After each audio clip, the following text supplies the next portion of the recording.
Anas Rahmani meritorious scholarship यानी आपके बच्चे के भविष्य की गारंटी सेवा दे रहा है एक बार फिर से किशनगंज वासियों को सुनहरा मौका।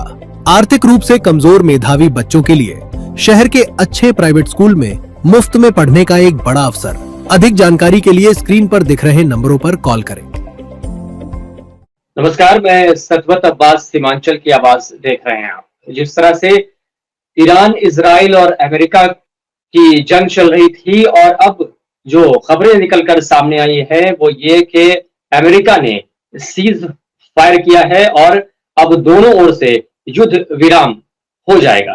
तो इसको लेकर क्या कुछ घटनाक्रम सामने आया है और क्या इस युद्ध विराम से असर होने वाला है, साथ ही जिस तरह से इस युद्ध को लेकर एलपीजी और पेट्रोल की किल्लत हो गई थी, देश में भी, भारत में भी इसका असर देखने को मिला था, साथ ही दुनिया के अलग अलग हिस्सों में इसको लेकर क्राइसिस सामने आई थी। तो क्या इस युद्ध विराम से वहां कुछ असर पड़ने वाला है, साथ ही क्या 14 दिन का जो ये युद्ध विराम है इसके बाद फिर से युद्ध शुरू हो सकता है या अमेरिका अब बैकफुट पर आ गया है? हम आज इन्हीं सब मुद्दों को लेकर बातचीत करेंगे। हमारे साथ हमारे खास मेहमान डिफेंस एक्सपर्ट अमन आगा जुड़ेंगे, जिनसे हम जानेंगे इन सारे मुद्दों के बारे में। बहुत बहुत स्वागत है सर आपका हमारे चैनल सीमांचल की आवाज में। जी नमस्ते। जिस तरह से सर ईरान और इजराइल और साथ में यूएसए को लेकर जो एक वार छिड़ा हुआ था उस पर अब युद्ध विराम की खबरें आ रही हैं, तो आखिर किन परिस्थितियों में अमेरिका ने युद्ध विराम के लिए वो तैयार हुआ और युद्ध विराम उसने किया? देखिए, कई एक बातें हैं जो एकदम से सामने निकल के आई हैं जिसकी उम्मीद नहीं थी। या तो वो पूरे देश की सभ्यता को नष्ट करने जा रहे थे, फिर लेकिन बाद में ये हुआ कि वो निगोशिएशन पे तैयार हो गए। वो भी बिल्कुल फ्लिमजी ग्राउंड पे कि गल्फ ऑफ हॉर्मुज को, स्ट्रेट ऑफ हॉर्मुज को ईरान जो है वहां से शिप्स को जाने देगा। ईरान की कंडीशंस के साथ कंडीशंस भी एक्सेप्ट कर ली। दूसरी बात यह है कि ये इनके कोई गोल्स जो थे, जो मकसद थे वार के, वो एक भी पूरा नहीं हुआ। ये तो बात कर रहे थे कि रिजीम चेंज होगी और फिर उसके अलावा ये भी था प्रो अमेरिकन रिजीम वहां पे बन जाएगी और उस रिजीम से अमेरिकन पॉलिसी वहां पे वो प्रमोट करेंगे। अमेरिका के विरोध जो कर रहे थे वो लोग बंद हो जाएगी। टॉप लीडरशिप को हमने, उनका कहना ये था कि हमने मार दिया, इसमें कोई शक नहीं कि बहुत से मारेगा, लेकिन रिजीम के और पॉलिसी, रिजीम की पॉलिसी में कोई चेंज नहीं आया। उसी तरह से जो बात दरअसल ये थी कि इनका बहुत बड़ा फाइनेंशियल बर्डन वार से आ रहा था। इजराइल में जो कुछ डेथ एंड डिस्ट्रक्शन तो जो हो रहा था, फिर अमेरिका के सारे बेसिस को बहुत क्षति पहुंची है। फिर उसके अलावा ये कि अमेरिकन के बहुत से हवाई जहाज और शिप्स उनके डैमेज हुए हैं। ईरान का तो हुआ ही है लॉस, उसमें तो कोई शक ही नहीं कि उन्हीं ने किया उस हो रहा था। और अमेरिकन इकोनॉमी इन चीजों को फर्दर अब्जॉर्ब करने की पोजीशन में नहीं थी कि लॉस बढ़ता जाए बिलियंस ऑफ डॉलर का। और दूसरी बात ये कि उनकी ये भी समझ में आ गया कि ये युद्ध जीता नहीं जा सकता। अमेरिकन पब्लिक उनके खिलाफ हो रही थी। नवंबर में इलेक्शन है, मिड टर्म उनके, उस समय मतलब ये कि उनको लगता है कि वो इलेक्शन अब उनका जीतना मुश्किल हो जाएगा। बल्कि यही नहीं, बल्कि इनकी पार्टी के अंदर भी अपोजिशन, जो मागा मूवमेंट है, वो खिलाफ हो गया। वो ये कहता था कि आप युद्ध मत करो, बल्कि अमेरिका को दोबारा से एक ग्रेट पावर बनाओ, दोबारा से वहां का इंफ्रास्ट्रक्चर ठीक करो, मिलिट्री एक्सपेंडिचर बढ़ाओ, नए वेपन सिस्टम्स लाओ, मैन्युफैक्चरिंग दोबारा से अमेरिका में वापस लाओ, इंडस्ट्रीज खोलो, जॉब दो। उसके लिए ये काम भी कर रहे थे। जो इलीगल वर्कर्स थे उनको निकाल रहे थे और बड़े जालिमाना तरीके से, बहुत खराब तरीके से उनको ये निकाल रहे थे, जो अंतर्राष्ट्रीय नियमों के भी विरुद्ध है। भूखा रख रहे थे, हाथ बांध के उनको भेजते थे और हर तरह की उल्लंघन ये कर रहे थे नियमों का। खुद अमेरिकन नियम्स का भी उल्लंघन हो रहा था वहां पे। और ये था कि फॉरेन वर्कर चला जाएगा तो अमेरिकन वर्कर को जॉब मिल जाएगा। इन्हीं ने टैरिफ लगाया, टैरिफ फेल हो गया, टैरिफ से और कीमतें बढ़ गई, बजाय कम होने की वो तो बढ़नी थी। इन्हीं सोचा था कीमत बढ़ जाएगी तो लोकल मैन्युफैक्चरिंग शुरू हो जाएगी, लोग अमेरिकन प्रोडक्ट खरीदेंगे, वो भी नहीं हुआ। कीमतें भी बढ़ गई, मैन्युफैक्चरिंग भी नहीं आई, वॉर छेड़ी इन्हीं ने, सोचा था कि तेल पे कब्जा हो जाएगा, प्रो अमेरिकन रिजीम वहां बन जाएगी, 8 दिन में ये सब कुछ करके चले आएंगे मैक्सिमम, और अमेरिका की जनता इनका समर्थन करेगी, रिवोल्ट हो जाएगा वहां। ऐसा कुछ नहीं हुआ। इमाम खमेनी को मारने के बाद हुआ ये कि जनता और यूनाइट हो गई। वॉर के बाद तो सारे लोग एक साथ मिलके लड़े। ये कोई भी इनका ऑब्जेक्टिव पूरा नहीं हो रहा था। इनको लगा कि इजराइल कह रहा था कि हम उसको, ईरान को तोड़ देंगे, जो अजरी पार्ट है उसको अजरबैजान से जोड़ देंगे, ईरान का जो कुर्दिश स्पीकिंग एरिया है उसको इराकी कुर्दिस्तान से जोड़ देंगे, और जो बलोच स्पीकिंग एरिया है ईरान का उसको बलूचिस्तान से पाकिस्तान के जोड़ देंगे। ऐसा कुछ भी नहीं हुआ, इसलिए कि पाकिस्तान भी उनको लेने की तैयार नहीं है, इराकी भी कुर्द उनको लेने की तैयार नहीं। और अजरी का मानना ये है कि अगर ये अजरी अजरबैजान के से जुड़ जाएंगे तो शिया पॉपुलेशन बहुत बड़ी हो जाएगी, और उसके बाद वहाँ की जो गवर्नमेंट है उसको लगता है कि वो कंट्रोल करना मुश्किल हो जाएगा, और वो जो अजरबैजान की हुकूमत बनेगी वो प्रो ईरान होगी, न कि प्रो वेस्ट होगी। जो कुछ भी बातें हैं वो थोड़ी, हर इन्हीं ने कहा है कि 10 पॉइंट प्रोग्राम जो ईरान ने दिया है वो काफी वर्केबल है, वो काफी अच्छा है, उसकी तारीफ भी की है। उसमें उन्हीं ने कहा है कि एक तो तीन चीजों पे थोड़ी सी बातचीत होगी, ज्यादातर मुद्दे उसमें पहले से हल हो चुके हैं। ये वॉर हुई क्यों? इसलिए कि वापस उसी जगह पे पहुंच गए जहां पे वॉर से पहले थे, निगोशिएशन जो हो रही थी वही पॉइंट। बल्कि हुआ ये कि इनको जो स्ट्रेट ऑफ हुर्मुज है वो पहले ईरान उस पर अपना क्लेम नहीं करता था।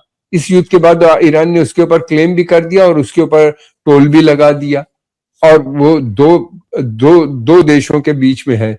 तो दो देशों के बीच में, यानी एक तरफ ओमान है, दूसरी तरफ ईरान है, और जो टोल आएगा ईरान कहता है कि हम आपस में हम लोग शेयर भी करेंगे। और इसको अब वो ये इस राइट को वो कभी नहीं छोड़ेगा। उससे एक बड़ी समस्या हो गई, तेल की कीमत भी बढ़ेगी और टोल की वजह से। और फिर उसके बाद ये कि उन्हीं ने वहां पे अपनी सेना तैनात कर दी है, और जो सेना जो है वो निरीक्षण कर रही है जितने भी शिप्स वहां से पास हो रहे हैं, और वो चाइनीज करेंसी में उसका पैसा ले रहे हैं, डॉलर में भी नहीं ले रहे हैं वहां से। दूसरी बात यह है कि यूएस बेसिस के लिए उन्होंने कहा है कि ईरान विल नॉट एक्सेप्ट। इनके 7 बड़े बेस हैं, एक आज छोटा बेस है उस पूरे अरब देशों में ईरान से जो मिले हुए हैं, खाड़ी के जो देश कहलाते हैं पर्शियन गल्फ रीजन में, उसमें बड़े हुए देश, वो देश सब भी में ये गए थे उसको रक्षा सुरक्षा प्रदान करने। और जब ईरान का अटैक हुआ तो ये इनके सोल्जर्स भाग गए। वहां के देश वाले भी खुश नहीं है, वो भी चाहते हैं कि इन देशों से हटाओ, बल्कि एक नया सिक्योरिटी आर्किटेक्चर बनाओ जिसमें जो है सब मिलके, जितने भी देश हैं वहां मिलके वहां पे काम करें। और दूसरी बात ये कि सबसे बड़ी बात ये है कि इस युद्ध ने ईरान की को एक बड़ी शक्ति के रूप में उस पूरे क्षेत्र की बना दिया है। और वहां पे इन्हीं ने सोचा था कि ईरान की रिजीम बदल जाएगी तो रशियन और चाइनीज इन्फ्लुएंस को भी वो न्यूट्रलाइज कर देंगे, वो भी नहीं हो पा रहा। रशिया चाइना का इन्फ्लुएंस मैं समझता हूँ आने वाले समय में ज्यादा होगा, और डी डॉलराइजेशन भी अब बहुत समय तक ये नहीं रोक पाएंगे अमेरिका में। लोकल करेंसी में तेल की बिक्री भी शुरू हो जाएगी, और बल्कि हो चुकी है, उसका बढ़ जाएगा। क्या लगता है कि 14 दिन का ये युद्ध विराम है, उसके बाद ये स्ट्रेट ऑफ हुर्मुज, यूएस बेसिस, और फिर उसके अलावा वॉर का जो खर्चा हुआ है देने के लिए अमेरिकन कह रहे हैं कि ठीक है, आपको वॉर का में जो खर्चा हुआ है आप स्ट्रेट ऑफ हुर्मुज में जो टोल लेंगे, जो टैक्स लगाएंगे, उससे अपना आप रिकंस्ट्रक्शन डेवलप कीजिए। जैसा कि इजिप्ट जिस तरह से पैसा लेता है सुएज कैनाल का, उस तरह आप भी ये भी अब आने वाले समय में लेंगे। और भी बहुत सी बातें हैं, जो भी टर्म्स ऑफ कंडीशंस हैं इस सीज फायर के, वो बिल्कुल नहीं मिलते जो ये जिसकी ये बात कर रहे थे। इजराइल का जो है, इजराइल का तो कुछ पूरा ही नहीं हुआ। इजराइल तो कह रहा था कि हम बिल्कुल तोड़ देंगे, खत्म हो जाएगा, रिजीम बदल जाएगी, वहां पे सिविल वार हो जाएगी और कई टुकड़ों में बढ़ जाएगा। ऐसा कुछ नहीं हुआ। वो आज भी बहुत स्ट्रांग है। वो स्ट्रांग ही नहीं है, बल्कि वो ये कह रहा है कि सारी ईरान का मानना ये है कि अमन शांति पूरे क्षेत्र में आनी चाहिए। पूरे क्षेत्र के मतलब ये है कि फिलिस्तीन का भी मसला डिस्कस करो, लेबनान सीरिया से इजराइल को हटाओ और फिलिस्तीन को का गठन होना चाहिए। और फिर उसके बाद ये कि हूती इसकी जो डिमांड है वो भी, और बेसिस सब इनके वहां से हटने चाहिए। क्या होगा ये तो खैर आने वाले समय बताएगा, लेकिन ये है कि अमेरिका के प्रति उस पूरे क्षेत्र में काफी जो है सेंटिमेंट्स नजर आते हैं, और वो क्षेत्र के लोग भी अब अमेरिका को मानते हैं। अमेरिका इजराइल पे भरोसा नहीं किया जा सकता आने वाले समय में। फिर ये भी है कि एक सुपर पावर जो स्टेटस था वो भी क्वेश्चन मार्क हो गया कि एक मिडिल पावर ने इतनी बड़ी शक्ति को युद्ध जीतने नहीं दिया, जिसके दो बड़े पावरफुल देश थे। एक तरफ इजराइल अटैक कर रहा था, दूसरी तरफ अमेरिकन, और दोनों से ये लगातार लड़ रहे थे और दोनों के जो मकसद से वो पूरे नहीं हुए। ईरान भी इस बात से बहुत नाराज है और उसको मजबूर किया कि बातचीत के लिए करें। अब दूसरी देश ये है कि उनके ऑफिसर, अमेरिकन ऑफिसर तो भले जितने भी हैं, प्रेसिडेंट ट्रम्प भी ये बार बार कह रहे हैं कि हमारे सारे ऑब्जेक्टिव पूरे हो गए, लेकिन जनता तो देख रही है कि नहीं पूरे हुए, और हकीकत कुछ और ही नजर आती है। 17 जनरल्स को इन्हीं ने सैक कर दिया। उनके जो पेंटागन चीफ हैं, जिनको वॉर सेक्रेटरी भी कहा जाता है, पीट हेग्सेट ने। अमेरिका दुनिया की सबसे शक्तिशाली देश, सबसे पैसे वाला देश, इकोनॉमिकली, मिलिट्रीली, और उसकी इस तरीके से ह्यूमिलिएशन उसको सफर करना पड़ा इस वार में, जिसकी कोई इंतहा नहीं। मल्टीपोलर वर्ल्ड मैं नहीं समझता कि अब बनने से ये रोक पाएंगे, वो भी बनेगा। और फिर साथ में ये है कि डी डॉलराइजेशन भी हो जाएगा। इनकी सबसे बड़ी जो डॉलर की शक्ति थी वो पेट्रो डॉलर थी, यानी डॉलर में तेल का कारोबार होता था, तो जितना पैसा होता था वो पैसा सारा अमेरिकन बैंक्स में जाता था, वहां जमा होता था। फिर वहां से धीरे धीरे Saudi Arabia, UAE, Qatar, Bahrain, ये सब अपना निकाल लगा के खर्चा करते थे, और सरप्लस मनी बहुत होती थी वो वहीं पे इन्वेस्ट करते थे। अब वो सब अगर लोकल करेंसीज में होगा तो अलग अलग देशों में जाएगा पैसा। और अब ये है कि अरब भी चाहेंगे कि उनका भी कोई एक बैंक बने, जिसको इन्हीं ने बनने नहीं दिया अभी तक। तो बहुत मतलब जो है ये इनकी पॉलिसी फेलियर है, जिसमें बहुत से लोग मरे, बेगुनाह लोग मरे। बच्चों के ऊपर इन्हीं ने अटैक किया। स्कूल के, प्राइमरी स्कूल के बच्चों को 185 लोगों को मारा। ये बहुत मसला है, ये बहुत आगे तक जाएगा। इंटरनेशनल कोर्ट ऑफ जस्टिस में भी ये लोग जाएंगे, इंटरनेशनल क्रिमिनल कोर्ट में भी मसला जाएगा प्रेसिडेंट ट्रम्प के लिए। और प्रेसिडेंट ट्रम्प स्वयं अमेरिका के लिए एक बहुत बड़ा सिक्योरिटी थ्रेट बन गए हैं, जिससे कि इनकी कोई भी पॉलिसी कामयाब नहीं हो रही, चाहे वो एलियन वर्कर की हो, या टैरिफ की हो, या ईरान वार की हो, या तेल पे कब्जा करने की हो, या यूरोप से भी इनके रिश्ते बिगड़ गए। बिल्कुल ईरान अमेरिका फर्स्ट की जगह अमेरिका बिल्कुल आइसोलेटेड होता चला जा रहा है। और मिडिल ईस्ट में भी अब इसका जो वर्चस्व था वो मुझे नहीं लगता कि अगले 5-10 साल में वो रह पाएगा। धीरे धीरे उसमें भी बहुत बड़ी कमी आएगी, जिससे कि अरब पब्लिक बहुत इनके खिलाफ हो गई।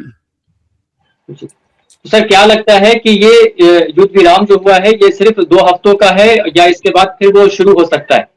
ये युद्ध विराम सिर्फ ये 2 हफ्तों का या फिर से शुरू होगा? नहीं, अब ये बातचीत का दौर ही चलेगा। अमेरिका इस पोजीशन में नहीं है कि कोई युद्ध लंबा खींच सके। उनकी इकोनॉमी इस बात को परमिट नहीं करती। अकेले वो लड़ नहीं सकते, यूरोप उनको ज्वाइन करने पे नहीं तैयार है, तो कहां से युद्ध चलेगा लंबा। यही एक बहाना था उन्हीं ने लेके स्टेट ऑफ हॉर्मुज का लेके और सीज फायर डिक्लेयर कर दिया।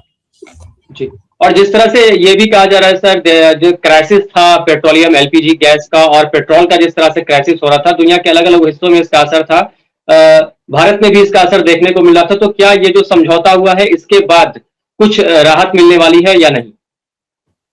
देखिए, बहुत ज्यादा राहत की उम्मीद नहीं रखना चाहिए, इसलिए कि गल्फ ऑफ हॉर्मुज तो वो बंद नहीं करेंगे। पैसा ले रहे हैं, शिप्स आएंगे जाएंगे, उनको देना पड़ेगा, तब भी आएंगे।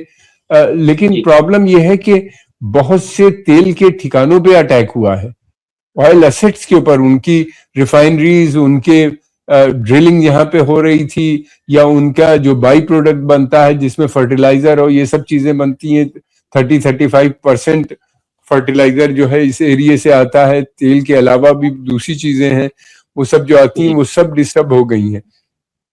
फिर उसके अलावा ये कि कतर से जो LNG आती थी, नेचुरल गैस जो वहां से आती थी, वो गैस प्लांट के ऊपर अटैक किया गया है, जिसकी वजह से कतर का कहना यह है कि 3 से 5 साल तक लग सकते हैं उसको दोबारा से ठीक करने में।